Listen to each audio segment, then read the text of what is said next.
Come again to my class. आज हम class 5 science का chapter 7 moon shadows and eclipse की बैक एक्सरसाइज करेंगे, जिसमें पार्ट ए है very short answers. Question first question is name the natural satellite of the earth. Nature का जो natural satellite है अर्थ का वो कौन सा है? Moon. Name the first man made satellite send into the space by Russia. Russia ने पहला मैन मेड सैटेलाइट कौन सा था जो भेजा था? The first man made satellite Sputnik was sent to in space by Russia on October 4, 1957 को। जो रशिया है उसने स्पुतनिक नाम का सैटेलाइट था वो भेजा था स्पेस में, और पहला स्पेस पे जाने वाला यात्री कौन था? Neil Armstrong. Name the first man who succeeded to land on the moon. चंद्रमा पर या स्पेस पे मून पे सबसे पहले पाँव किसने रखा था? नील आर्मस्ट्रॉन्ग ने। ठीक है। If a body weight 6 on the earth what will be its weight on the surface of moon. अगर किसी बॉडी का वेट अर्थ पे 6 किलोग्राम में है तो मून पे क्या होगा? As you know gravity of the moon is 1/6 of the gravity of the earth. So अगर धरती पर 6 किलोग्राम बॉडी का वेट है तो अर्थ पर वो मून पर वो 1 किलोग्राम होगा। Name any 2 artificial satellite of the earth के 2 सैटेलाइट थे, Sputnik 1 Aryabhata, Apple and Rohini. Part B is short type question. How is a lunar eclipse caused. कैसे होता है? ड्यूरिंग ए लूनर एक्लिप्स क्या होता है? अर्थ कम्स बिटवीन द सन और moon. जो अर्थ है अर्थ है जो मून और सन के बीच में आ जाती है और उसका पास रोक लेती है। The sunlight falling on the moon. A total lunar eclipse occur. Total lunar eclipse कब होता है?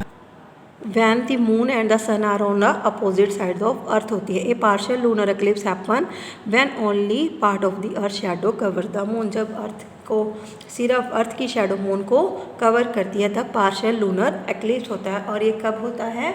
फुल मून डे के दिन, ना कि every full moon day. Some time it will be happen. What happens when the distance between the opaque object and the source decrease। जैसे कि आपने चैप्टर में पढ़ा कि अगर अपाक ऑब्जेक्ट और सोर्स का डिस्टेंस डिक्रीज कर देंगे तो क्या होगा?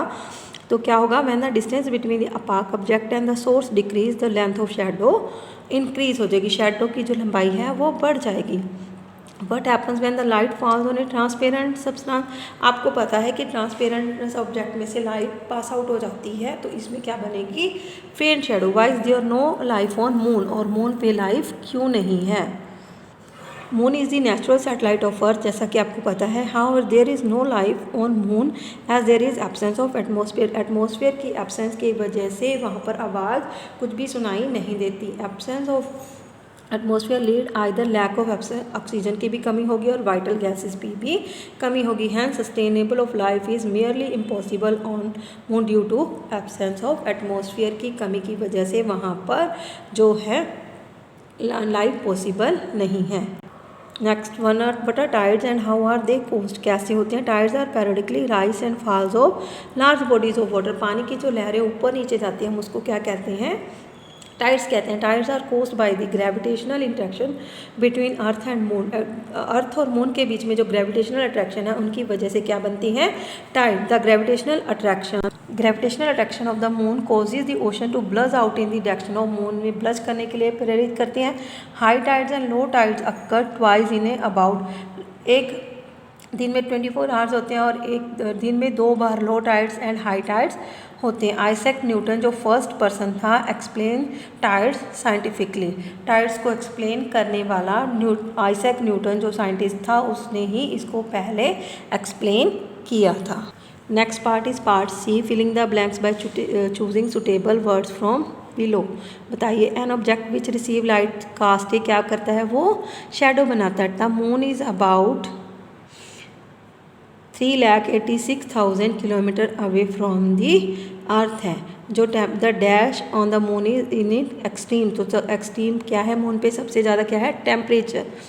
सम टाइम द एक्लिप्स क्या होते हैं? पार्शियल। और सम टाइम क्या होते हैं? Total. No sound can be heard on the moon as there is क्या नहीं है? मून पर एयर नहीं है इसलिए वहाँ पर हमें आवाज़ सुनाई नहीं देती। कॉलम ए और बी को मैच करना है। Natural satellite of the earth as you know very well moon. First artificial sent in space Sputnik. किसने छोड़ा था? रशिया ने। First Indian satellite send in space Aryabhata, और कब छोड़ा गया था 1975 को। लूनर एक्लिप्स कब होता है? लूनर एक्लिप्स मीन चंद्र ग्रहण हमेशा कब लगता है?